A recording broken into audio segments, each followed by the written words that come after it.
Mapapagod, pero hindi susuko. Alam mo ba na may dalawang uri ng pagod na pwede mong madama?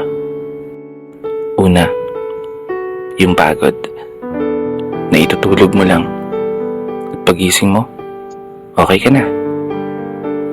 Pero may isang uri ng pagod na talagang kakaiba. Yun ay ang pagod na hindi nadadaan sa pahinga. Isang pagod na magpapahiwatig kung gaano kabigat ang mga problema mong daladala. Pagod na magpapanginig ng mga luha sa mata.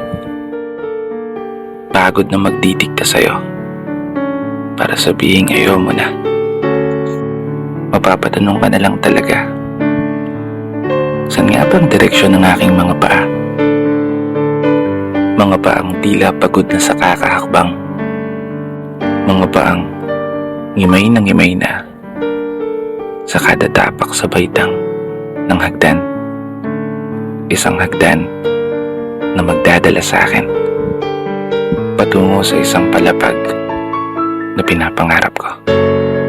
Mapapagod pero hindi susuko. Magpapahinga pero hindi hihinto. Para sa pamilya at para sa pangarap, palaging pipiliin na magpatuloy. Kasi alam mo, kung ang pagod ay kapalit ng magandang kinabukasan, wala kang dahilan para sukuan ng pagod.